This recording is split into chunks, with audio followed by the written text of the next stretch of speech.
Hi, my name is Eurese. In this video, we're going to talk about clean code, an idea popularized by Robert C. Martin, also known as Uncle Bob. In this video, we're going to show a lot of code snippets, so I suggest you pause the video and grab a snack. And if you're ready, let's go. So, why talk about code? Well, many of us are already professionals. Some may also be students interested in entering the field of software development.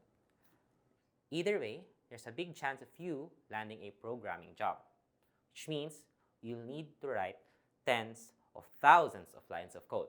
And to be honest, you'll probably read more. If I had a penny for some code snippet that I don't understand, I'd be rich.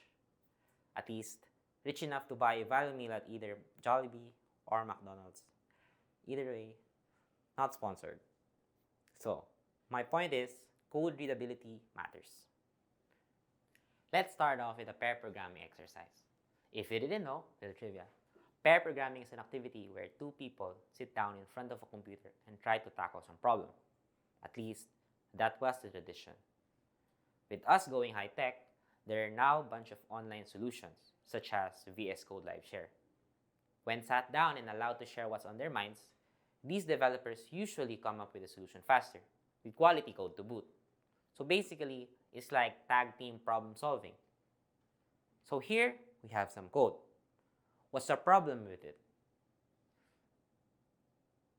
Figured it out yet? If you ask me, what stands out is that we don't actually know what val means, and the getVal method signature doesn't help us at all. So, I suggest we look into the method definition so we can gather more context.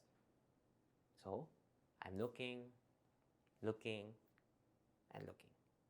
But alas, the definition doesn't help us at all. It's full of incomplete details and generic names. How about we look at the instantiation of each list? I don't know about you, but it just looks like a bunch of random sports and some random game. Valorant, anyone? So, I'll spare you the details. After a successful pair programming session, we've successfully refactored the code to something like this. So, what changed? As you can see from the code we've underlined, we've successfully given the variable a useful name. And there you have it. The method was actually getting some viable club from a list of hobbies, and we're printing that said value. Imagine the time we both could have saved if that code was written like that from the start. And with that, here's a Clown Pepe with a reminder: writing clean and clear code avoids time wasted on refactoring and debugging. Moving on to the meat and potatoes of this video, here's how we can achieve clean code. We probably have a name for everything, and we do name everything, from folders to files, project structures and directories, to class composition. We name them all, which leads us to the next point. As a programmer, you should always name with intent. Look at these two code snippets. Do you spot any differences? Notice how on the left side, the programmer provided comments to give clues on what the code meant, while on the right side, the programmer here already had the names on point, and we didn't have to look up some comment because we already knew what they are. Always try to practice this because names are key information to programmers. With good names giving you valuable information, you guessed it, bad names cause disinformation.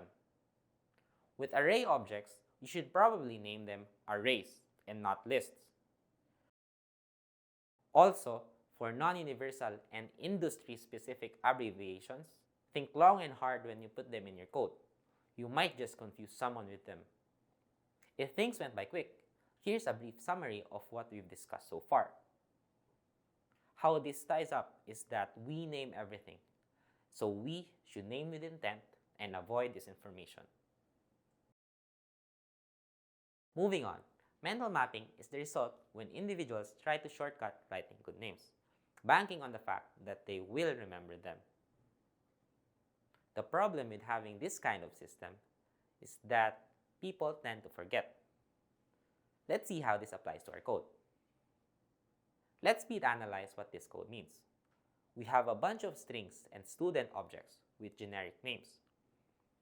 What if you decide to update some functionality and come across the line stud1 enroll way down the file and you don't remember what that means? Can you imagine 2 weeks deep into the project trying to find student 1, 2, or 3? You have to painstakingly backtrack and try to remember what they signify. Now, with this example, we have subjects named appropriately. Subject 1, 2, and 3 are now named Math, Science, and English. Even the students are named appropriately as well. So now, when we use these objects, we can easily identify what they are. And in the future, reading Eurese B enroll immediately will reveal that the object Eurese B is enrolling to some subjects. The key here is clarity. You want names to mean what they are. With naming classes, Uncle Bob advises you to follow these general patterns. Classes should be nouns or noun phrases, and with methods, they should be verbs or verb phrases. At this point, let's take another breather. With the points we've discussed so far, we should avoid mental mapping. You might be a brilliant programmer, proficient in mental gymnastics, but the true expert knows that clarity is king. And with naming, when you can, follow Uncle Bob. Enough with names, and let's talk about methods and functions. Uncle Bob is fond of making functions small, and we advise you to do so as well. Here are 2 rules with functions. First is that it should be small. And second, after making them small, you're still asking, what now? You should probably make it smaller than that. Keyword here is small. Before moving on to the next point, let's analyze what this code means. The important parameter I want you to focus on is the string option 1. Options are usually good, but in this function, it's not. Meaning, that method wasn't optimal. Methods should not only be small, they should only do one thing. Here, we have compact methods doing only exactly one thing, named appropriately without any chance of confusion. It was easy to see that we can create other methods for those specific options, eliminating the need for the if and else structures. With if-else structures, at some point in our coding journey, we all would have probably encountered something like this. This one's going to be pretty straightforward. Long chains of method calls are not only hard to read, but also hard to understand. You can easily abstract all of these method calls and refactor it into a method. This way, it becomes easier to read. See how creating a function makes this condition statement way easier to grasp? Here's another summary of what we've discussed for functions. Each function should be small and clear on what they do. They should only do one thing well, as opposed to doing many things poorly. If-else conditions can be hard to understand. Do yourself a favor and refactor it to a function where you can understand it. It all circles back to names. Naming functions might be quite the ordeal for some, but next time, let's try to give it more thought. Practicing this will eventually pay off with dividends. Other people will also find value in good names. Sometimes, having longer names is required to reveal the intent of the method, and that's okay. It doesn't always come naturally, but like everything else, practice helps. For our final point, we have don't repeat yourself, or dry. Code duplication is one of the biggest evils in software development. It's a problem that many data structures and coding principles try to solve. There are many ways to make your code dry. Today, we'll discuss one of them. Let's take a look at these classes. What do these classes have in common? you probably would have spotted a code duplication. They all have the drink method. But what if I need to change the drink method? It's not only time-consuming, but also prone to errors. When you want the behavior of the drink method to change, you probably want to change it in the others as well. Manually changing each method one by Murphy's Law, you're bound to F something up. And now for the fun part. Let's use inheritance to make this code dry. We have here 3 steps. First, create an animal abstract class. Then, we refactor the drink method to that animal class.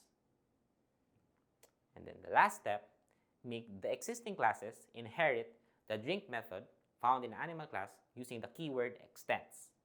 It's pretty easy, just following steps 1, 2, and 3. And there you have it.